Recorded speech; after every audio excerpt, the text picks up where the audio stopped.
Um bom dia. Bom dia. É bom nos reunirmos juntos aqui nessa manhã na presença de Deus, amém? Você pode se colocar em pé? Se você trouxe a sua Bíblia com você, eu te convido a abrir no Salmo de número 40. Quero ler com você do verso 1 até o verso 8. Salmo 40, do verso 1 ao verso 8.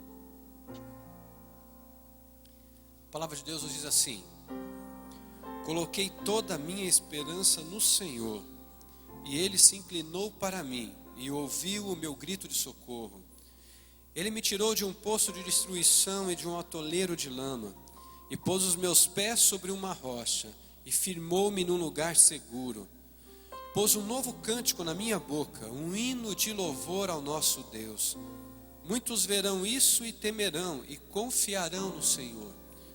Como é feliz o homem que põe no Senhor a sua confiança, e não vai atrás dos orgulhosos, dos que se afastam para seguir deuses falsos.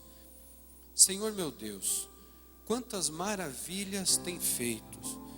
Não se pode relatar os planos que preparaste para nós. Eu queria proclamá-los e anunciá-los, mas são por demais numerosos. Sacrifício e oferta não pediste, mas abriste os meus ouvidos. Holocaustos e oferta pelo pecado não exigiste. Então eu disse: aqui estou. No livro está escrito a meu respeito, e tenho grande alegria em fazer a tua vontade, ó meu Deus, e a tua lei está no fundo do meu coração. Amém? Quantas maravilhas tem feito o Senhor por nós.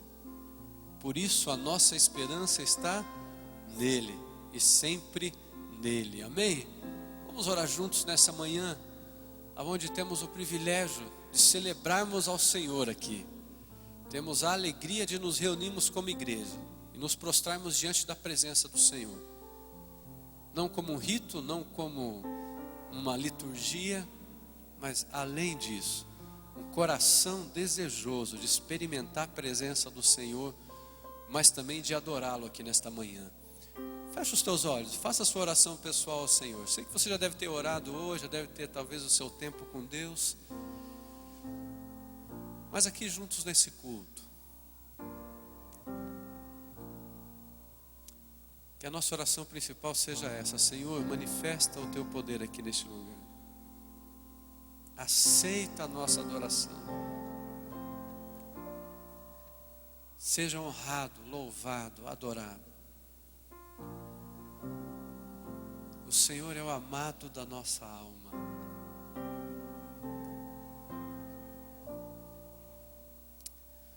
Pai querido, glorificarmos ao Senhor e adorarmos o Senhor como temos essa oportunidade aqui na manhã. E poder parar para pensar que quando acordei essa manhã, vi aquele dia tão lindo lá fora. Aquele sol, esse clima tão gostoso que a gente está experimentando aqui. Mas ao mesmo tempo trazer à memória os dias que a gente levanta e está aquela chuva forte, que a gente não sabe nem se vai conseguir abrir o portão de casa para sair. Mas parar para pensar que o Senhor é o Deus que tem o controle das duas situações ao mesmo tempo. O Senhor nos permite um dia lindo como a gente espera, como esse de hoje. Mas o Senhor também é o Deus que está na chuva, que está na tempestade, que está em volta de tudo que acontece na nossa natureza e à nossa volta. O Senhor é o Deus que tem o controle de todas as coisas. E nós cremos nisso. Nós cremos que todas as coisas cooperam para o bem daqueles que amam ao Senhor e que são chamados segundo o seu propósito. Mesmo que todas estas coisas não sejam aquelas que a gente gostaria que fosse. Mas nada foge do controle da mão do Senhor. Por isso que nessa manhã aqui, quando nós nos reunimos com esses teus filhos que estão aqui, filhos amados do Senhor, com pessoas que estão nos visitando aqui hoje, quando nós nos reunimos com tantos aqueles que estão juntos pela internet com a gente, é porque de alguma forma, Pai, nós cremos sim, cremos que o Senhor é o Deus que merece ser honrado e glorificado. E nesta manhã, como um suave diante da tua presença, como um aroma agradável ao Senhor. Nós nos colocamos aqui diante do Senhor, Pai. Aceita a nossa adoração, aceita o nosso louvor, Pai. Aceita as nossas petições, aquilo tudo que dedicamos ao Senhor, pois também desejamos ardentemente crescermos ainda mais no relacionamento contigo e entendemos ainda mais, Pai, que o Senhor é o único Deus verdadeiro e fiel que fala conosco. Por isso te adoramos e te louvamos, por isso bendizemos o teu nome, e sempre por toda a eternidade, Senhor, mesmo enquanto nós estivermos aqui, e depois quando estivermos contigo na glória, queremos dizer que o Senhor é santo, santo, santo, e que o Senhor merece essa adoração. Assim oramos em nome de Jesus, Pai. Amém, Senhor, amém. Te adorarei, te bendirei, és para mim amor maior. Você pode dizer assim? Te adorarei, te bendirei, és para mim amor maior, és para mim amor melhor.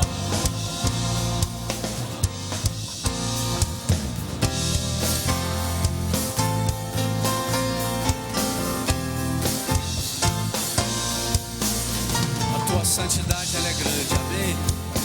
Por isso, adoramos ao Senhor, louvamos o seu nome. Tua santidade é grande, teu amor imensurável.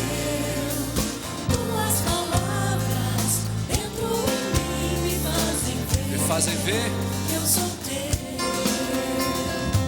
Tua santidade é grande, teu amor imensurável. Tuas palavras Dentro em mim me fazem ver que eu sou teu. te adorarei,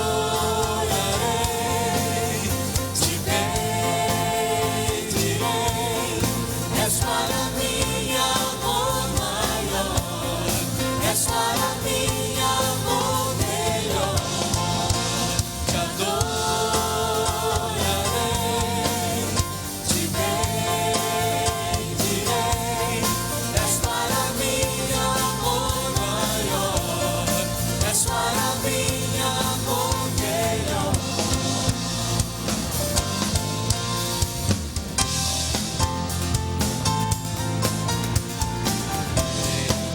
Ponho a minha esperança no Senhor, amém? Por isso que posso me sentir seguro nos seus braços. Em teus braços eu me aconchego, tua doce voz me leva a descansar. Tua palavra me faz sentir consolo e paz. Pois sou teu. Só você cantando. Em teus braços eu me... A tua doce voz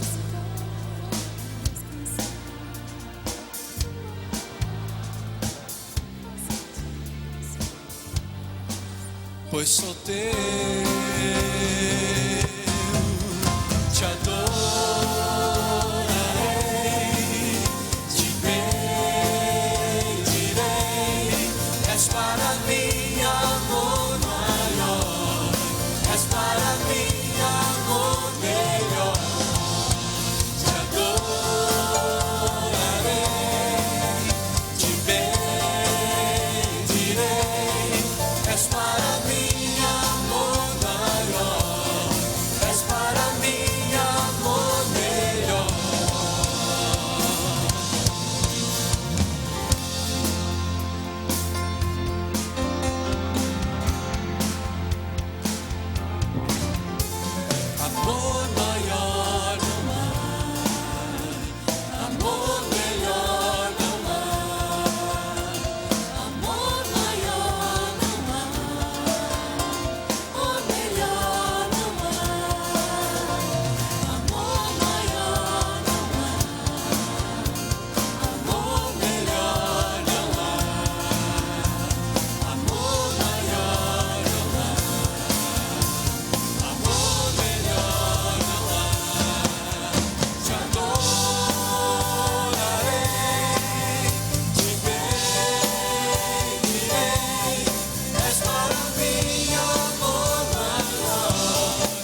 Mais uma vez te adorarei.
Agradecido pelo seu favor, pelo seu Espírito, sou vencedor.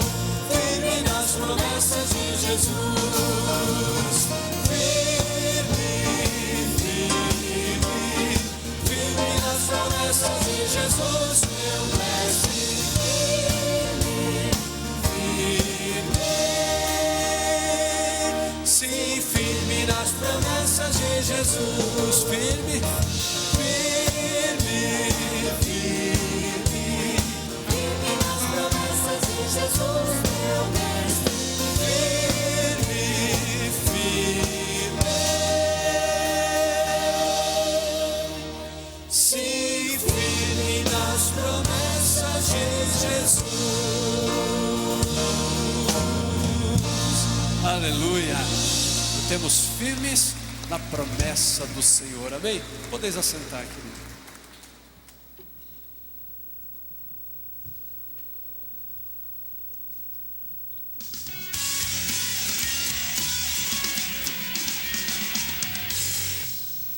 Olá, igreja, este é o Acontece na PIB, que está começando aqui direto das ruas de Curitiba, para reforçarmos a nossa campanha de oração por Curitiba, pelo Brasil, pelas famílias. Então você que talvez está nos assistindo pela internet, acesse o nosso site, lá você encontra um devocionário diário para fazer aí na sua casa. Quem sabe você que está impossibilitado de comparecer aos cultos, você aí do outro lado do mundo, não perca, todo dia uma lição nova para você estudar em família a palavra de Deus.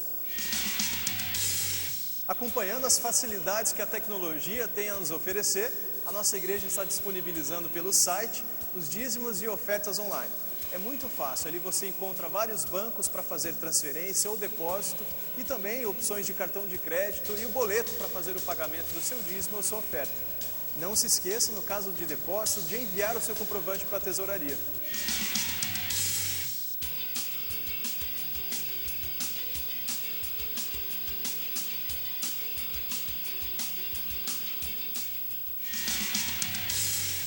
E já estão abertas as inscrições para o Retiro em Família que acontece no Carnaval do ano que vem. É isso mesmo, é só em fevereiro, mas as vagas acabam rápido. Então corra, garanta sua inscrição com a Secretaria do Ministério de Educação Cristã.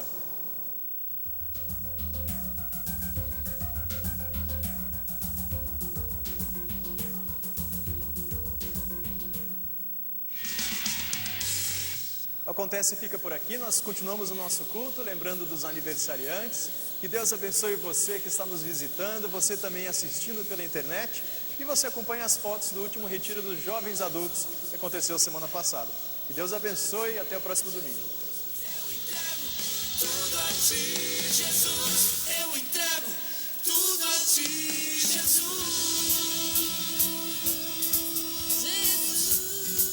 Eu entrego tudo a ti. Eu entrego tudo a ti.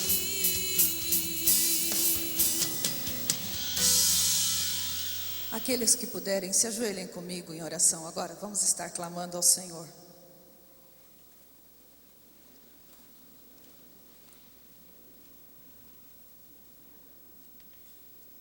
Senhor nosso Deus e Pai querido, como nós te somos gratos, ó Senhor, por esta manhã tão ensolarada.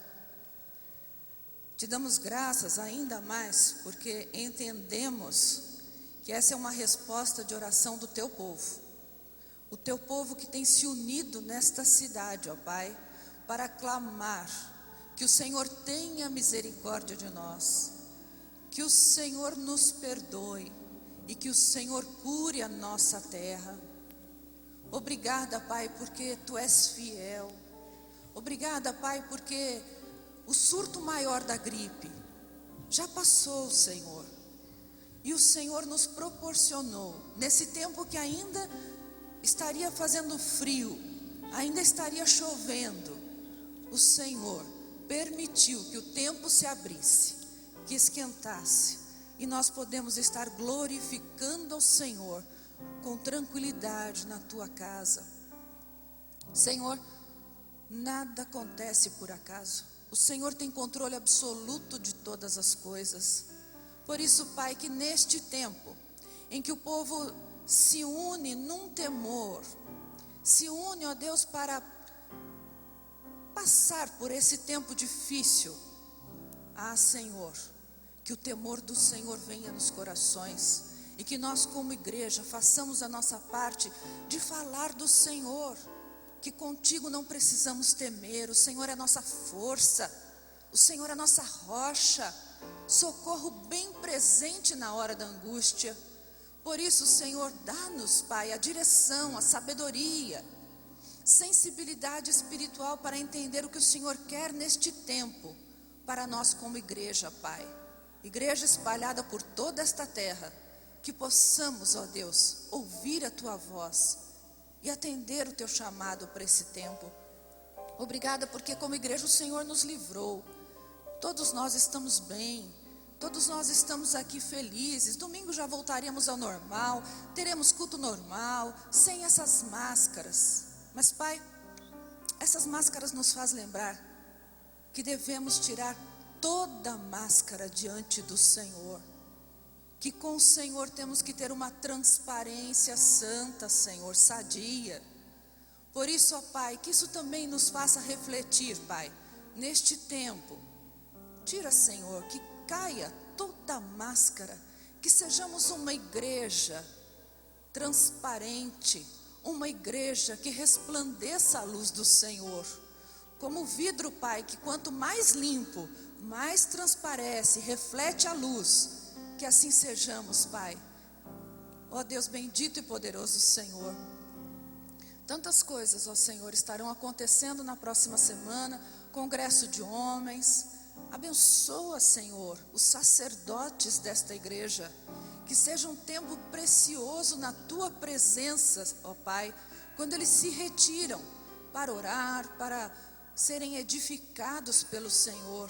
Abençoe os nossos pais, os nossos maridos, os nossos filhos. Abençoa, Senhor, abençoa.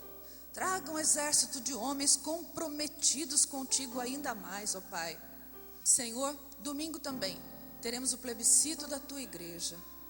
Senhor, que momento tão importante para nós, para entendermos, Pai, que os pastores que devemos ter são pastores segundo o Teu coração. Então ajuda-nos, Pai, neste tempo, estarmos em oração por eles, estarmos em oração para qual é a vontade para a Tua igreja neste tempo, Senhor. Nos ajude a entender a seriedade deste momento e nos colocarmos diante do Senhor. Colocamos diante do Senhor as famílias, Pai, enlutadas, as famílias que tiveram perda, como a Regiane, Senhor, perdeu seu segundo filho em acidente. Ah, Pai, já é tão difícil perder um filho, mas 2 filhos, ó Deus. Tenha misericórdia desta mãe, tenha misericórdia deste pai, tenha misericórdia desta família em nome de Jesus. E as famílias, Pai, que estão passando por dificuldades financeiras, dificuldades, Pai, de saúde, que a graça e o poder do Senhor se derramem. Aqueles que não puderam vir, Pai, que estão conosco pela internet, que a Tua mão se estenda sobre cada um e que façamos parte de um corpo unidos, apesar da distância, mas que tenhamos o amor em Ti, muito forte, muito gostoso de sermos famílias do Senhor. Pai, que esta família esteja atenta para socorrer aquele menos necessitado, que esteja atenta para estender, Pai, as mãos do Senhor Jesus na direção que for necessária. Dá-nos os Teus pés, dá-nos a Tua boca, os Teus ouvidos e as Tuas mãos, para que façamos bem aquilo que o Senhor nos tem deixado, Pai, como tarefa, como obra, Senhor. Queremos ser achados como servos irrepreensíveis diante do Senhor. Continua conosco, Senhor, porque queremos Te louvar e Te engrandecer, em nome de Jesus. Amém, Pai. Descansa em Deus, pois Ele é Senhor. Descansa em Deus, pois Ele é Senhor. Descansa em Deus, pois Ele é Senhor.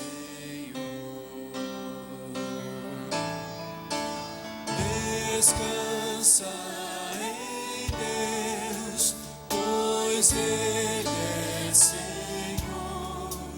Descansa em Deus, pois Ele é Senhor. Descansa em Deus, pois Ele é Senhor. Nesses tempos, não é, de crise financeira, gripe e tanta coisa, com certeza você que está com a gente na campanha de oração tem orado por essas coisas. E é tão gostoso quando Deus fala ao nosso coração e a gente pode trazer para a nossa alma as promessas de Deus. E essa semana orando, Deus falou isso comigo e eu queria dividir com vocês. O texto que se encontra em Amós 9, versículos 13 em diante, diz assim a Bíblia: dias virão, declara o Senhor, em que a ceifa continuará até o tempo de arar, e o pisar das uvas até o tempo de semear. Vinho novo gotejará dos montes e fluirá de todas as colinas. Trarei de volta a Israel, o meu povo exilado, e eles reconstruirão as cidades em ruínas, e nelas viverão. Plantarão vinhas e beberão o seu vinho, cultivarão pomares e comerão do seu fruto. Plantarei Israel em sua própria terra, para nunca mais ser desarraigado da terra que lhe dei, diz o Senhor, seu Deus. Promessas de Deus, promessas. E é na base dessas promessas que vivemos, e é por causa delas que praticamos a nossa fé. E nesta hora eu queria convidar você a adorar a Deus através dos seus dízimos e as suas ofertas. Às vezes nós o fazemos no tempo em que a oliveira não deu fruto, em que não há no curral vacas, como diz a Bíblia, mas nós pela fé nas promessas do Deus vivo, que sempre se cumprem, e nós somos testemunhas delas. Adoremos ao Senhor.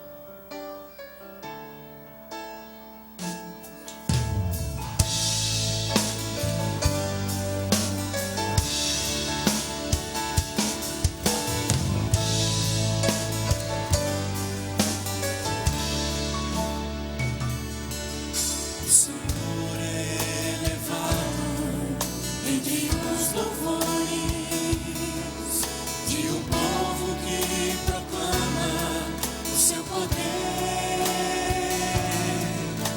entre mãos que se erguem como gratidão e amor, entre vidas que se prostram para o seu louvor, procurando sua vontade realizar, seu poder em cada vida manifestar,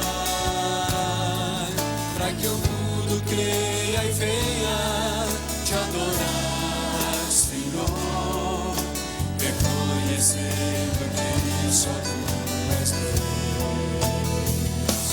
Glória e honra, majestade, digno de louvor. Glória e honra, majestade,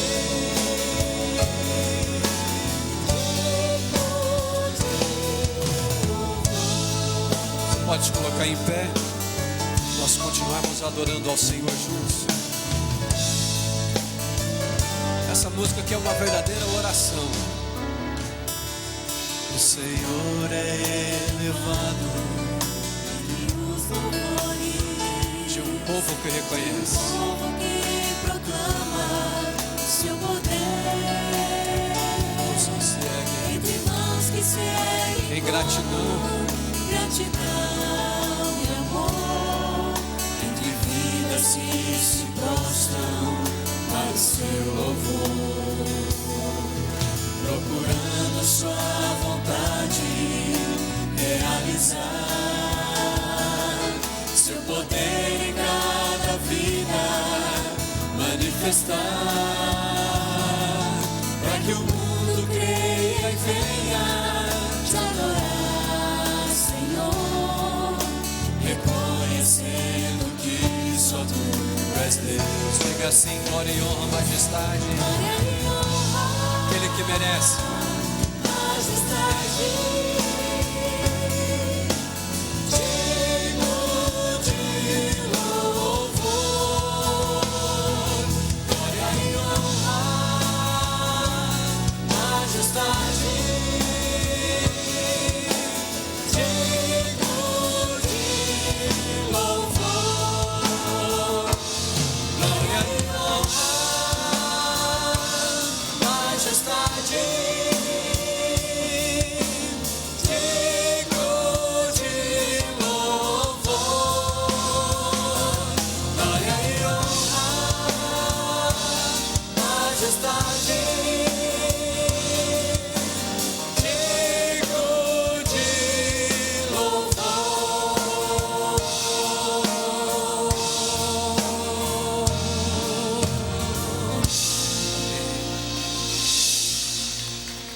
Amém, aleluia.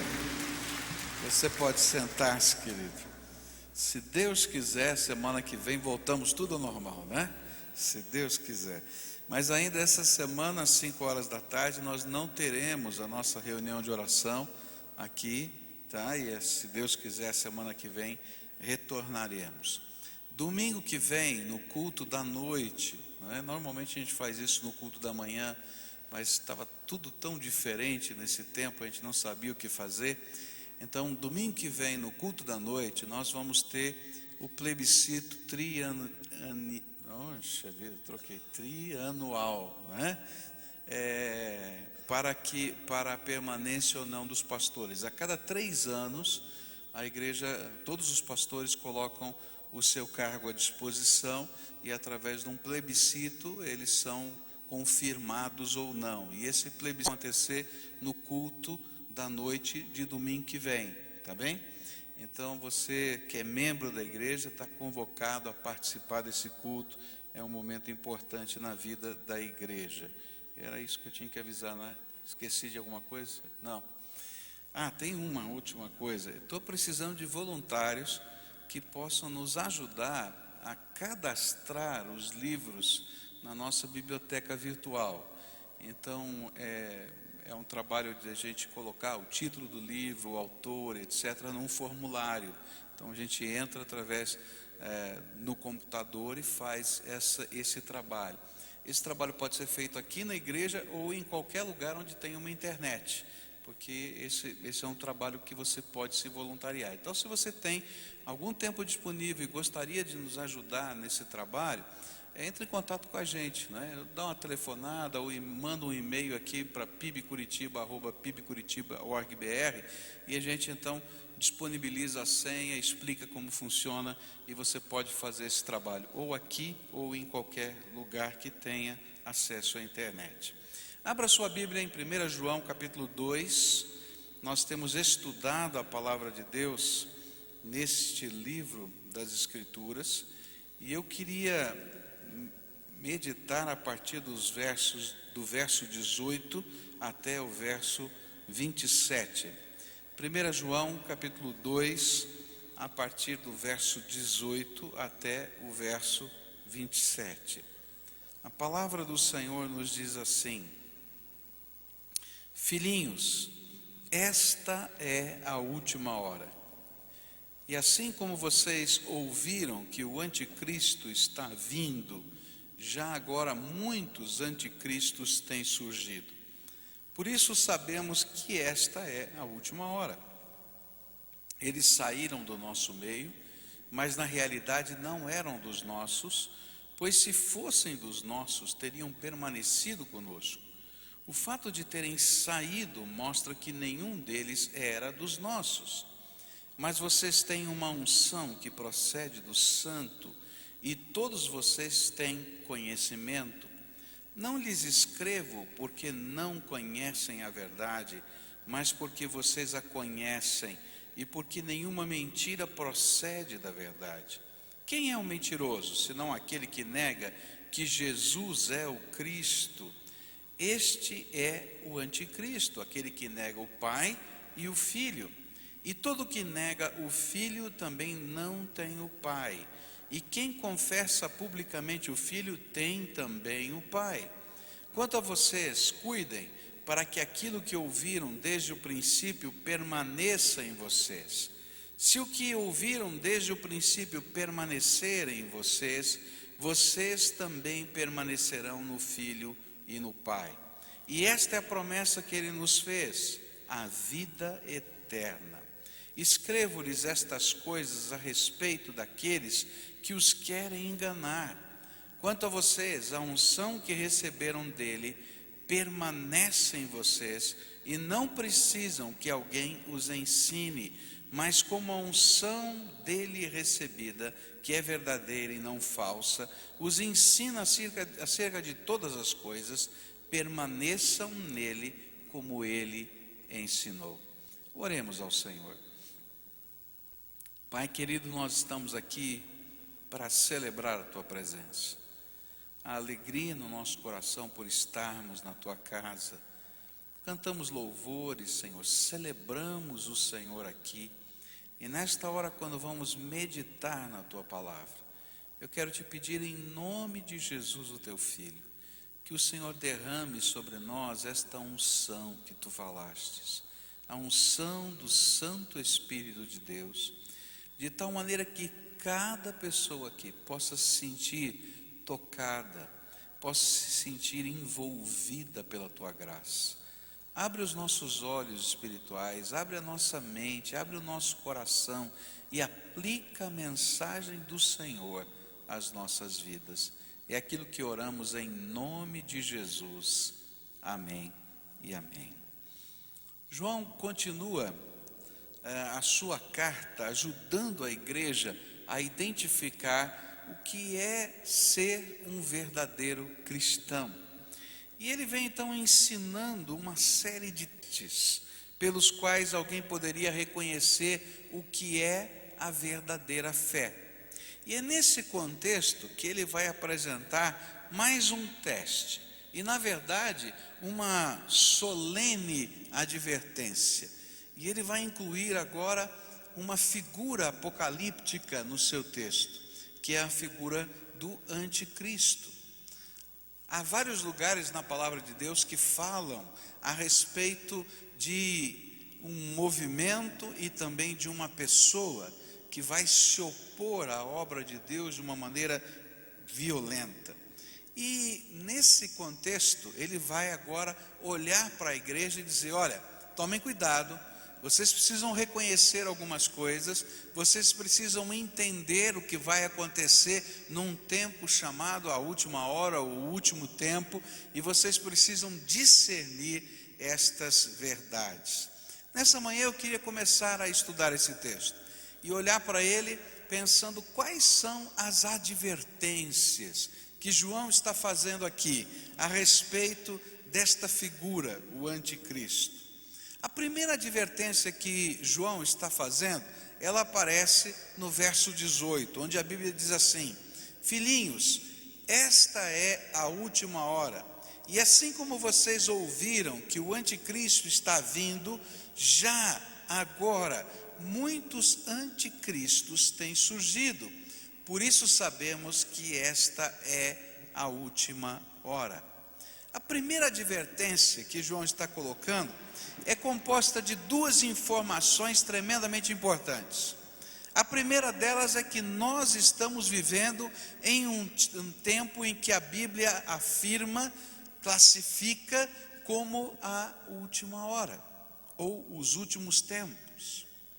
Desde a morte e ressurreição de Jesus até a segunda vinda de Cristo, todo o período que compreende a história da igreja até hoje, nós estamos dentro desse período que a Bíblia chama de últimos tempos ou da última hora. Por quê? Porque nesse tempo, tudo quanto Deus teria que fazer para a nossa salvação, Ele já fez. Todas as promessas que estavam no Velho Testamento sobre uma maneira que Deus escolheria para nos salvar, a maneira como Ele estaria tratando a questão do nosso pecado, a maneira como Ele estaria abrindo as portas dos céus, a promessa que Ele fez de que derramaria o seu Espírito Santo, enfim, tudo que Ele prometeu, Ele cumpriu. E agora então este é o tempo da última oportunidade. E é isso que significa essa expressão, os últimos tempos, não é? Ou a última hora.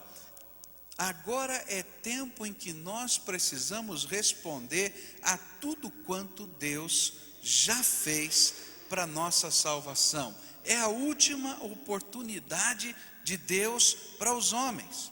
Esse seria um tempo prometido por Deus, quando de uma maneira maravilhosa nós veríamos o mover do Espírito Santo e o derramar da graça, como nunca antes havia se visto na terra. No passado, diz a Bíblia, 3 tipos de pessoas podiam receber a unção do Espírito Santo. A Bíblia dizia que o sacerdote era ungido de Deus, o profeta era ungido de Deus e o rei era ungido de Deus. Mas agora, nesses últimos tempos, todo aquele que invocar o nome do Senhor será salvo, e todo aquele que o buscar com intensidade de alma será cheio do seu Espírito Santo. E esse é o tempo que a gente está vivendo, o tempo de uma grande oportunidade, porém da última oportunidade. É isso que a Bíblia está ensinando. Mas de outro lado, João vai nos advertir que simultaneamente a esta tremenda bênção que Deus está derramando, essa tremenda oportunidade, a manifestação da graça, neste último tempo haverá a ação de um espírito atuando na terra, que ele chama do espírito do anticristo. As duas coisas estão acontecendo simultaneamente. Por isso, quando ele fala de últimos tempos, ou do final dos tempos, ele não está falando de um tempo cronológico, mas está falando de uma qualidade, de um momento, de uma era que Deus está inaugurando. E agora João então foca os olhos naquilo que está acontecendo do outro lado. O que Satanás está fazendo no meio desse tempo tão precioso que Deus preparou, que é o derramar do seu Espírito na terra. Ele está atuando nessa terra. E João agora deseja que a igreja possa compreender o conflito que compreende esta última hora. O Espírito de Deus derramado e a ação tremenda também do maligno. E por isso, para que nós possamos entender o que João está querendo dizer aqui, nós precisamos entender o conceito que ele tinha nesta expressão anticristo. Esta palavra anticristo só é usada por João, usada na sua carta, primeira carta, na segunda carta e no livro do Apocalipse. Esse personagem aparece em outros textos da Bíblia, do Velho e do Novo Testamento.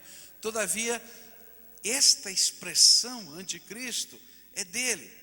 Então, o que João entendia por isso? A primeira coisa que ele está tentando mostrar para todo mundo é que este anticristo, apesar de ser um personagem que vai aparecer na história, predito, ele é um espírito que está trabalhando na terra e que continua trabalhando na terra até que aquilo que o detém de ser aquele personagem e encarnar-se naquele personagem seja retirado. O que eu quero dizer com isso? Está complicado, pastor. Não estou entendendo essa história toda.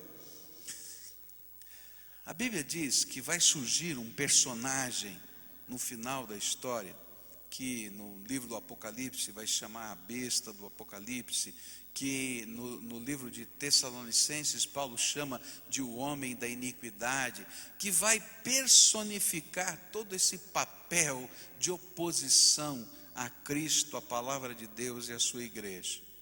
Porém, João está dizendo que antes que chegue esse personagem, o espírito do anticristo já está trabalhando. E é por isso que ele diz no verso 18 o seguinte: vocês ouviram que o anticristo está vindo, esse personagem, mas já agora muitos anticristos têm surgido, ou seja, tem acontecido isso, todo dia, toda hora, porque há um espírito, há um poder, há alguma coisa que está funcionando dentro do contexto da sociedade humana, que está fazendo com que as pessoas se rebelem contra Deus e se afastem de Deus. E é interessante ver isso em outros textos da Escritura. Por exemplo, 1 Timóteo capítulo 4, a Bíblia diz no verso 1, o Espírito diz claramente que nos últimos tempos alguns abandonarão a fé e seguirão espíritos enganadores e doutrinas de demônios. O que a Bíblia está dizendo é que Satanás está trabalhando no meio do contexto da sociedade de uma maneira tão sutil, que até mesmo dentro da igreja, algumas pessoas ficarão iludidas com aquilo que ele chama de doutrina dos demônios e acabarão se desviando do caminho de Deus.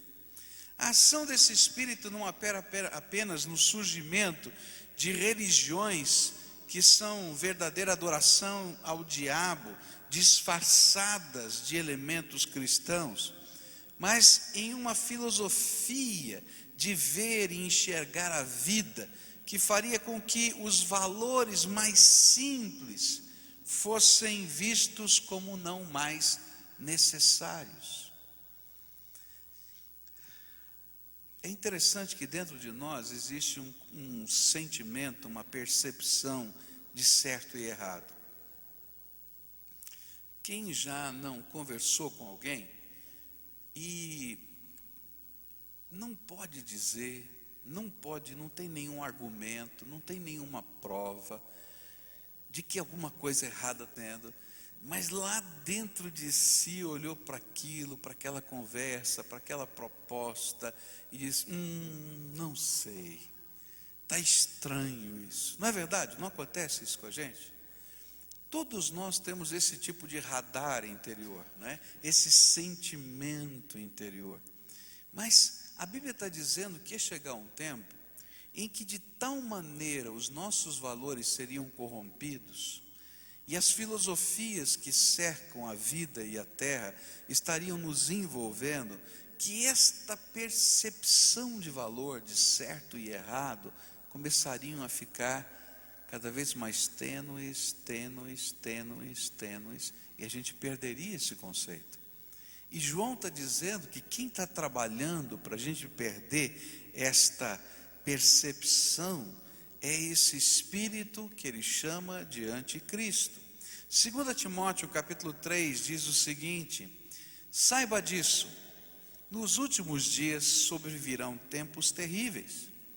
Os homens serão egoístas, avarentos, presunçosos, arrogantes, blasfemos, desobedientes aos pais, ingratos, ímpios, sem amor pela família, irreconciliáveis, caluniadores, sem domínio próprio, cruéis, inimigos do bem, traidores, precipitados, soberbos, mais amantes dos prazeres do que amigos de Deus, e tendo aparência de piedade, mas negando o seu poder. Afaste-se desses também. São esses os que se introduzem pelas casas e conquistam mulheres instáveis, sobrecarregadas de pecados, as quais se deixam levar por toda espécie de desejos. Elas estão sempre aprendendo e jamais conseguem chegar ao conhecimento da verdade. Como Janes e Jambres se opuseram a Moisés, esses também resistem à verdade. A mente deles é depravada, são reprovados na fé, não irão longe, porém, como no caso daqueles, a sua insensatez se tornará evidente a todos. João estava dizendo que ceder ao modo de vida ditado pela sociedade controlada pelo espírito do anticristo era estar se aliando ao anticristo. E a grande lição que João está tentando nos passar é que não existe neutralidade no mundo espiritual. E essa é uma das coisas que nós não gostamos de ouvir. Não existe um lugar neutro no mundo espiritual. A Bíblia é muito clara em dizer: ou eu tenho um pacto com Jesus, e Jesus é quem determina os valores da minha existência, e Jesus é quem mostra como, de que maneira eu devo viver, ou sem fazer pacto nenhum, eu já tenho um pacto com o espírito do anticristo. E eu estou seguindo o curso deste mundo. E eu estou me afastando daquele que é Senhor da minha vida. Não há um lugar neutro.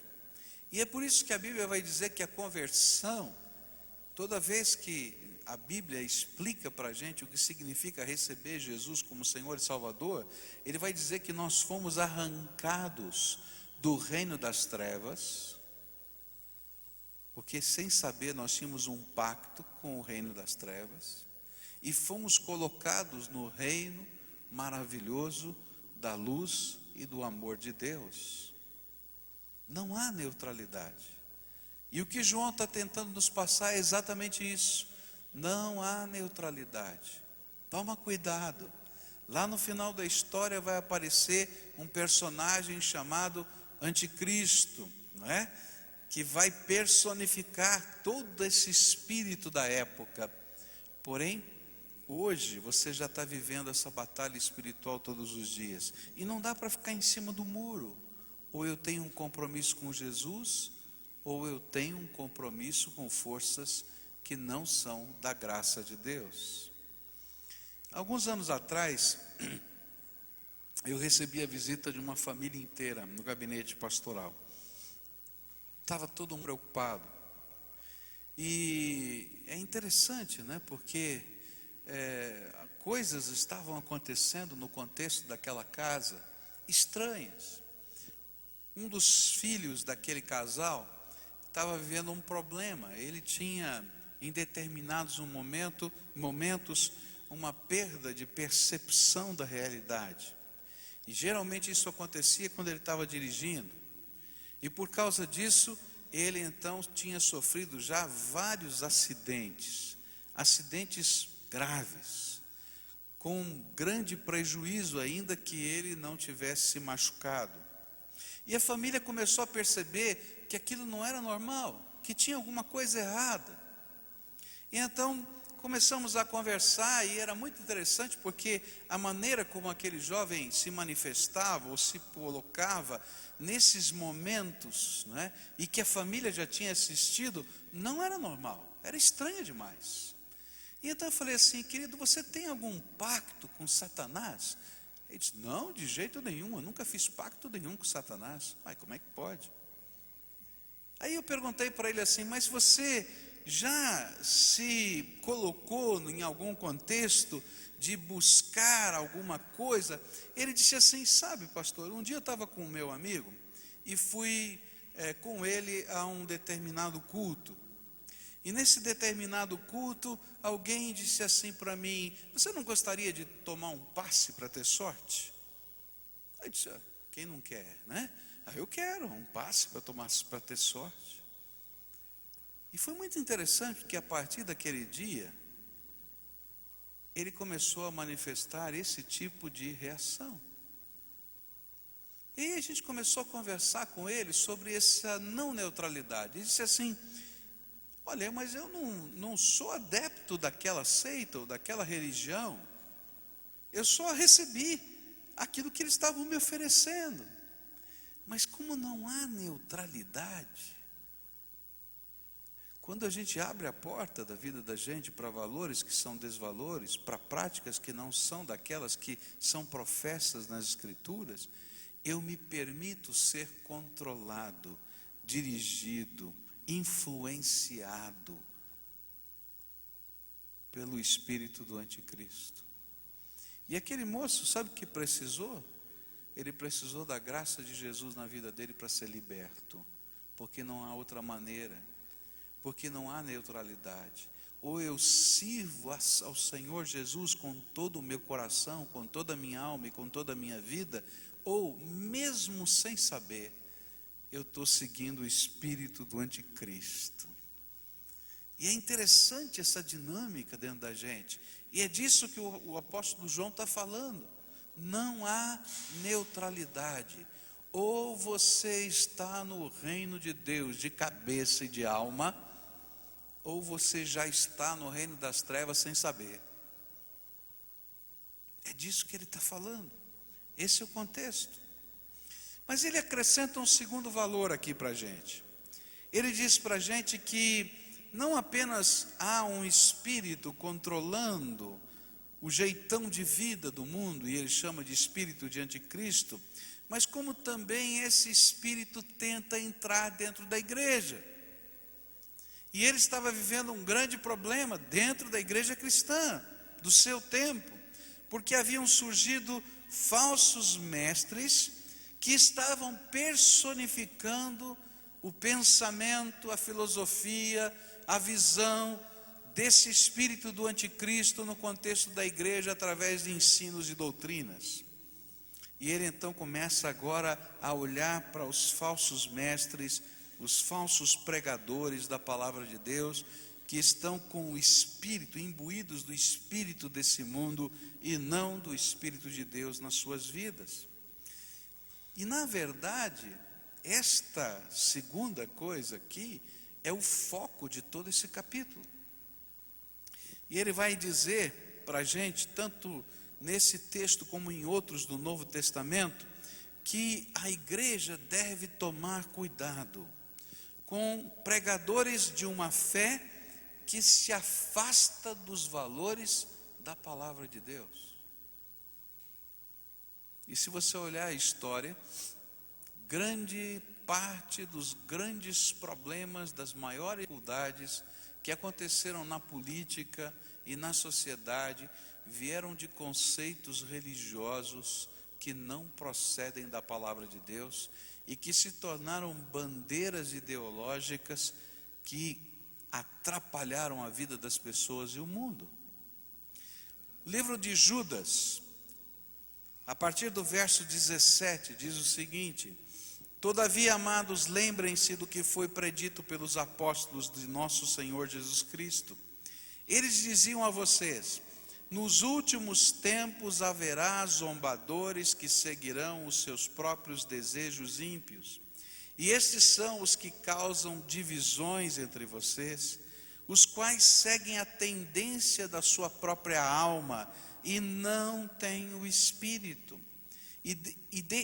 Edifiquem-se, porém, amados, na santíssima fé que vocês têm, orando no Espírito Santo, e mantenham-se no amor de Deus, enquanto esperam que a misericórdia de nosso Senhor Jesus Cristo os leve para a vida eterna. Tenham compaixão daqueles que duvidam. A outros salvem, arrebatando-os do fogo. A outros ainda mostrem misericórdia com temor, odiando até a roupa contaminada pela carne. É por isso que a nossa fé tem que ser alicerçada e construída na palavra de Deus, pois sempre surgirão pessoas que com sinceridade proclamarão as suas crenças, mas cujas crenças têm origem em si mesmos, ou então nas convicções moldadas pelos valores de uma sociedade controlada pelo espírito do anticristo. E queridos, estas falsas doutrinas estarão dentro da igreja evangélica, da igreja católica, de qualquer lugar onde professe o nome do Senhor Jesus. Está escrito nas Escrituras. João estava dizendo que na igreja dele, em que ele era apóstolo, estava acontecendo isso.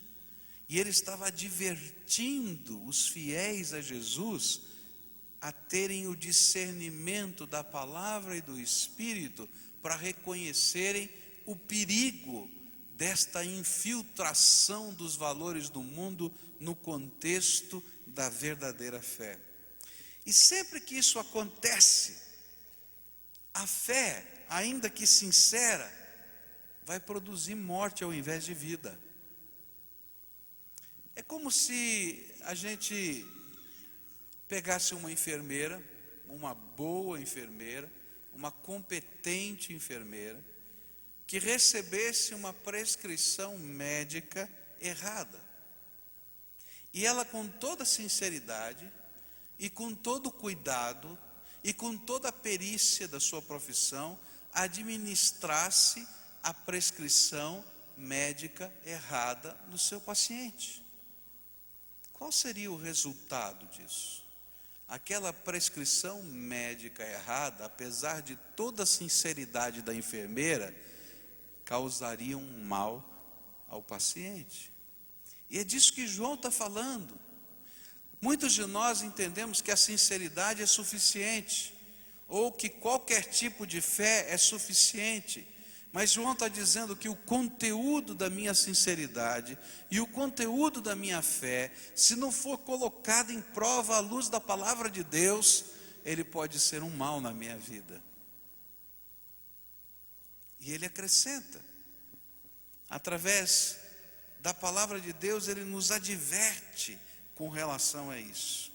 E é por isso que esta fé não alicerçada nas Escrituras vai produzir mal no contexto da vida cristã. Onde eu quero chegar com tudo isso? João está dizendo para a gente o seguinte: há 3 maneiras da gente compreender o anticristo. Primeira maneira, um espírito que atua e atuou todo o tempo, desde a morte e ressurreição de Jesus até hoje, em combate ao grande derramar do Espírito Santo na terra. E como ele atua através de valores e conceitos da sociedade, ele atua formando uma cosmovisão e uma filosofia de vida que, impregnadas na nossa vida, destroem os valores simples que qualquer ser humano desde cedo consegue entender que são valores, mas eles vão perdendo a sua eficácia e a sua força como um valor. A segunda maneira como nós podemos entender? É quando esses mesmos desvalores, trabalhados pela ação do espírito do anticristo, começam a invadir a igreja. E na medida em que eles estão invadindo a igreja, eles mudam aspectos que parecem corriqueiros da doutrina, mas que fazem com que a doutrina se torne uma doutrina errada e que nos afaste da graça de Deus. No meio evangélico, e eu vou falar do meio evangélico porque às vezes a gente só fala dos outros grupos e a gente precisa prestar atenção. Existem várias falsas doutrinas entrando. Por exemplo, existe uma teologia e uma doutrina pregada em muitas igrejas evangélicas que chama-se doutrina ou teologia da prosperidade. Queridos, esta é uma cópia do espírito desse mundo tentando entrar dentro do contexto da igreja. Por quê? Essa teologia está ensinando para a gente que se você crê em Jesus e se você entrega o seu dízimo, então você vai ficar rico. Só que Jesus nunca disse isso para a gente. Essa doutrina diz que se você crê em Jesus e se você pratica a sua fé, você está imune a todo tipo de doença, porque Jesus já carregou sobre ele todas as nossas enfermidades. Está errado. Sabe por quê? Porque a Bíblia diz exatamente isso: Jesus carregou na cruz todas as nossas enfermidades. Todavia, o apóstolo Paulo diz que o último inimigo a ser destruído há de ser a morte. Quando a morte for arrancada da existência humana. Mas enquanto existir morte, vai existir doença. Não é verdade? Esse ensino, que é a doutrina da prosperidade, faz a gente acreditar que tudo de ruim que acontece na nossa vida é fruto de duas coisas: ou você não tem fé, tá? Ou você está debaixo de uma maldição diabólica. E que a única maneira de você quebrar essa maldição diabólica é você participar de um ritual chamado quebra de maldição. E esse ritual, ele é feito quando você confessa os pecados do seu pai, do seu avô, do seu bisavô, até a terceira geração antes de você. Porque esses pecados geram sobre você uma maldição na sua vida. Só que a Bíblia não diz isso, e eu não encontro no Novo Testamento nenhum lugar das Escrituras onde os apóstolos estão pedindo para as pessoas confessarem os pecados do seu pai, do seu avô ou do seu bisavô.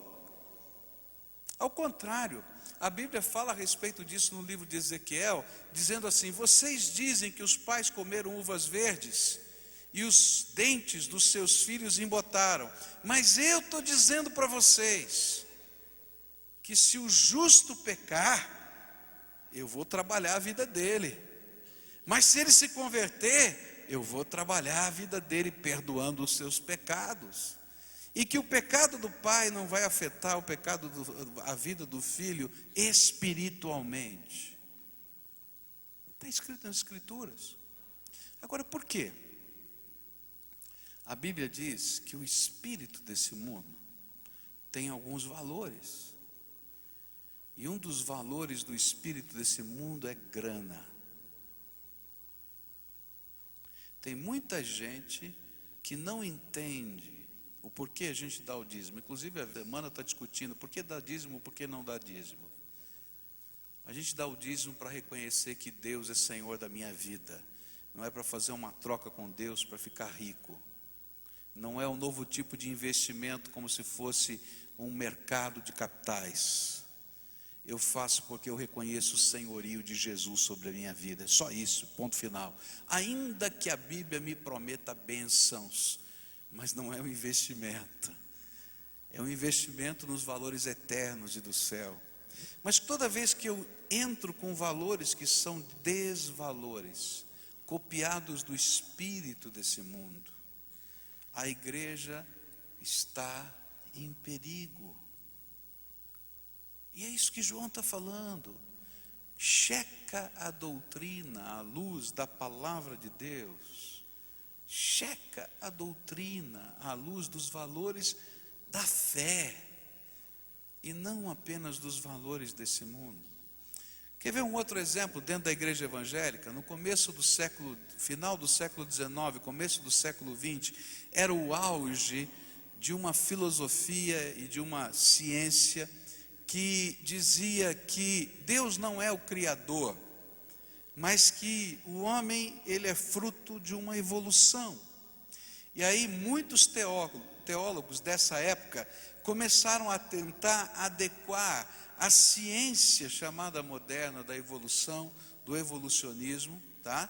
Com aquilo que a Bíblia fala de que nós fomos criados por Deus, e criaram uma teologia com vários aspectos naturais, onde todo tipo de milagre foi retirado das Escrituras, ou era interpretado como não um milagre, mas um fato natural que aconteceu.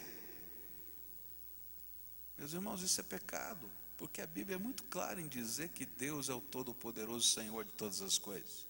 E toda vez que eu quero fazer um ajuste desse jeito, seja na igreja evangélica, católica ou qualquer uma, a gente vai caminhar por caminhos do anticristo. No final do século XIX, vai surgir na Europa uma doutrina que é um grande sincretismo religioso entre cristianismo e paganismo, que é o conhecido espiritismo kardecista. Todas as práticas e ensinos do chamado Allan Kardec, tá? Elas nasceram no Egito Antigo e eram práticas pagãs, mas ele conseguiu, através de uma releitura do Evangelho, e escrevendo o Evangelho segundo Allan Kardec, incluir naquela prática pagã a figura de Jesus Cristo. E de repente, alguns dizem, não, o Espiritismo é cristão.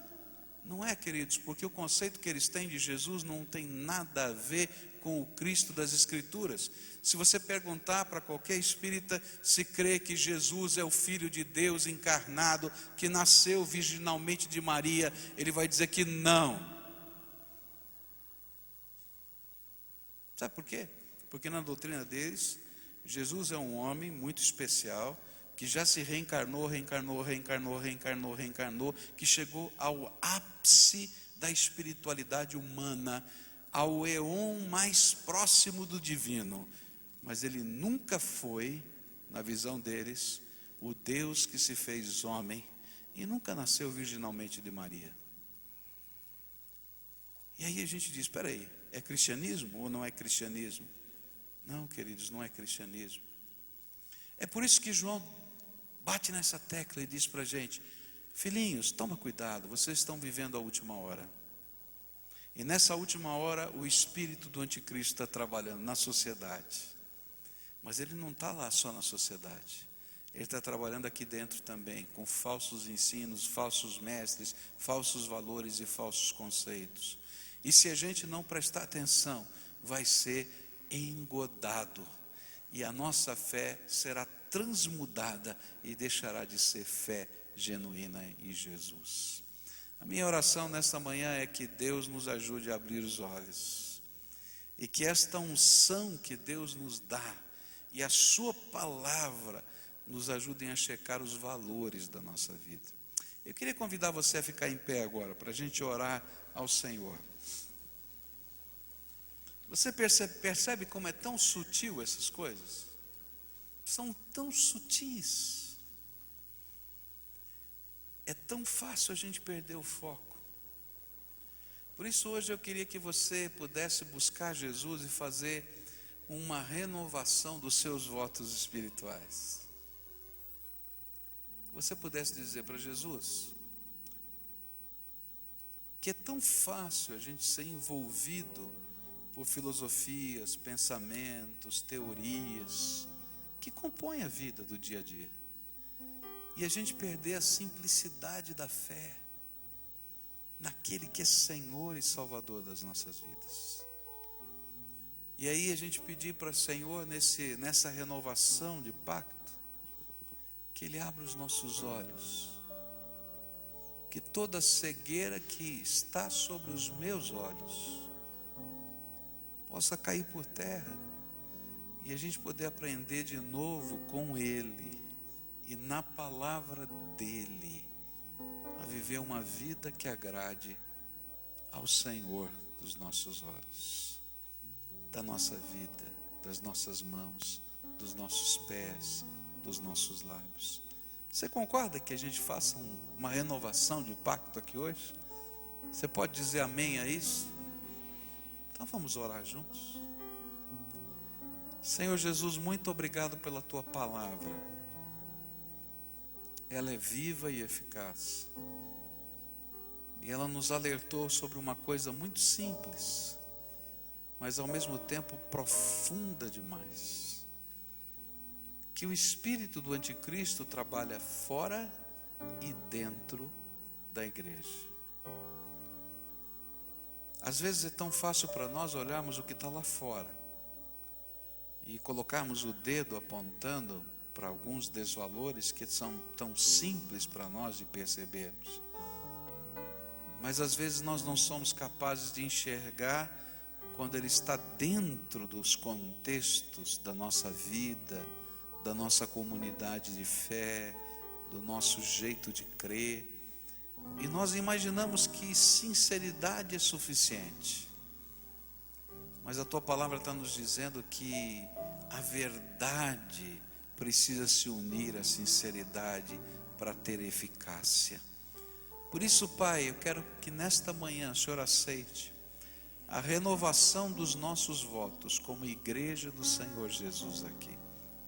Abre os nossos olhos, abre a nossa mente, abre o nosso coração, de tal maneira que possamos servir ao Senhor com inteireza de alma.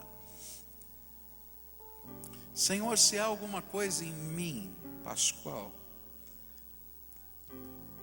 no aspecto doutrinário, no aspecto de valores de vida, como um pregador do Evangelho que eu sou, que não se enquadra no padrão do Senhor, eu quero te pedir misericórdia sobre a minha vida e pedir que o Senhor me ajude a corrigir e acertar, porque eu quero viver para a Tua glória e não tem sentido ser um pregador das minhas ideias. Eu quero ser, Senhor, um pregador de uma fé viva e verdadeira e transformadora. Da mesma maneira, Senhor, esta igreja que eu pertenço, Primeira Igreja Batista de Curitiba, ó Pai, com sinceridade de alma, como um dos líderes desta igreja, e eu tenho certeza que esse é o desejo do coração de todos os líderes desta igreja.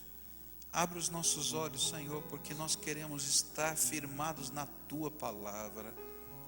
Nós sabemos que não existe instituição perfeita, mas nós cremos num Deus perfeito que aperfeiçoa dia a dia as nossas vidas. Então ajuda-nos a ser a igreja que Te agrada. E como pessoas, Senhor, como povo Teu aqui, nós queremos renovar o voto com o Senhor. Jesus seja o Senhor da nossa vida. Jesus, coloque e escreve a Tua palavra viva nos nossos corações. E ajuda-nos, Senhor, a discernir a nossa própria vida, os nossos valores, a nossa família, os nossos conceitos.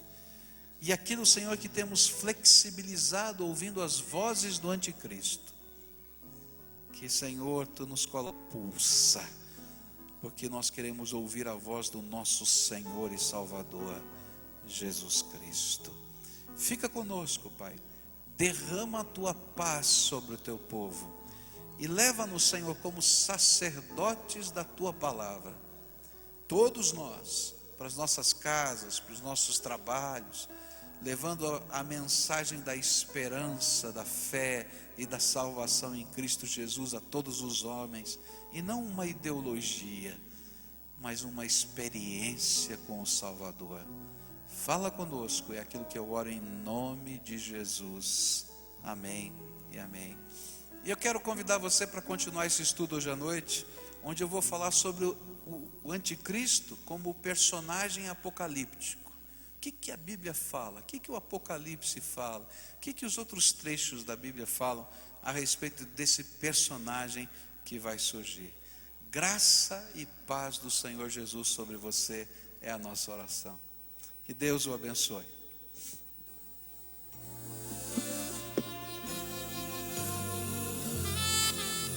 O que pode Deus fazer com um homem que se compromete a abrir sua alma para sua glória?